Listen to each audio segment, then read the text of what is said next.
Welcome to part 2 of this week's lecture. We are now going to talk about some additional people of importance known as the self-psychologists. And they were really concerned with how the individual sense of self and how that impacts that person's relations with others. There are 3 ways to look at this. There's the genetic self, which is the idea that who you are is based on who your parents and grandparents were, that really it's the genetic traits passed down and that experience has very little influence. So an example might be you come from a family of athletes and you then become an athlete because you believe that the physical characteristics that your family has have built in these inherent traits that allow you to be good at sports. The second one is behavioral self. That's the idea that the sense of self is based on your environment. So using that same example, maybe you have a family of athletes and you become an athlete yourself because you have learned from this very active family to be active in the world.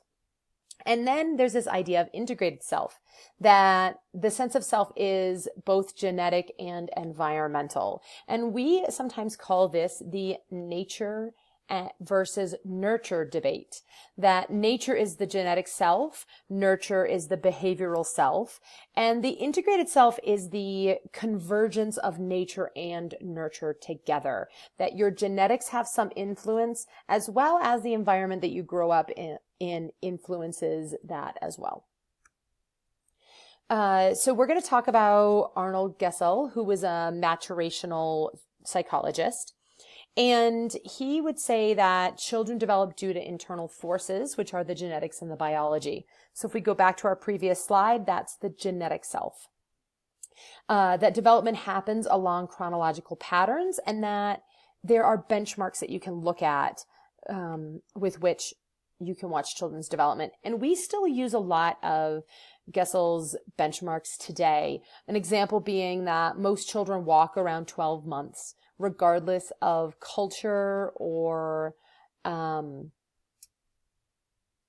influence of the environment. If you think about, some cultures wrap their babies and swaddle them more and wear them on their backs more than maybe American babies who are left to have tummy time and floor time and have more wide open space.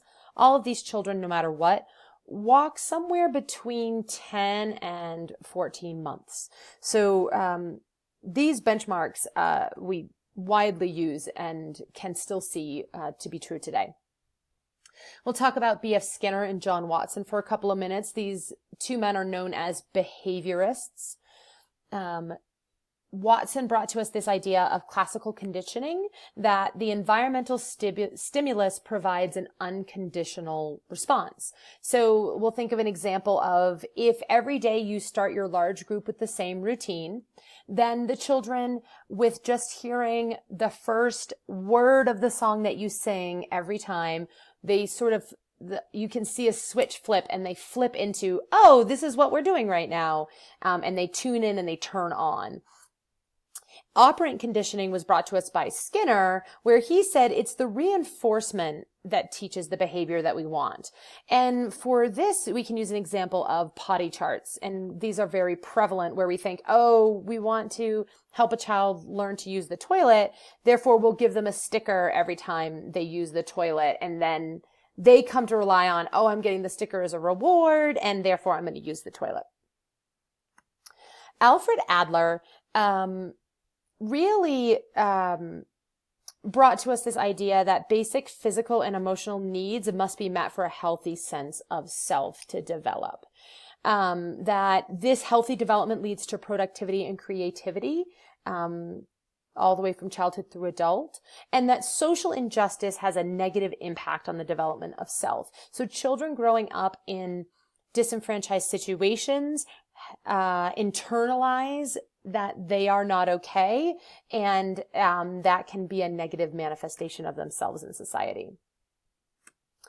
this brings us to Maslow's hierarchy of needs. And Abraham Maslow developed this pyramid to really give us a way of thinking about how able people are to attend. So the idea is that these first two levels are the most basic needs of human existence. And the first being the physiological needs: food, water, warmth, and rest. Now, really, if you don't have food to eat, what else is there for you to think about other than I need food? Or if you've ever been sleep deprived where you haven't had a night's sleep because you were busy studying for a test or overnight at a friend's house and having lots of fun, the next day it's really hard to engage in anything else because you're just so depleted from that. So the idea being these basic physiological needs have to be met. And then you can rise to the next level where you're meeting your basic safety needs: security, safety, being in an environment that feels like it can take care of you and that you can be okay in the world. So from there, once your safety needs are met and you live in essentially a safe space, then you can come into love and belongingness, where you can start to have intimate relationships with the people in your life, both your family and your friends. But if we go back down this pyramid for a moment, really, if you think about it, I apologize for that. If you think about it, you can't really attend to relationships if you're busy thinking about how you're going to get food, right? You can't invest in and build those relationships if you're just hungry or just thirsty or extremely cold, etc. So we move up to belongingness and love needs. Then from there, the next level is our esteem needs. And the belongingness and love and esteem fit into the idea of psychological needs. And so esteem needs are, I can feel accomplished, I can do good things and feel good about them if these other levels are met. And then the highest piece, and many modern psychologists say that self-actualization is rare and very, very hard for us to get to. That's really achieving one's full potential, including creativeness.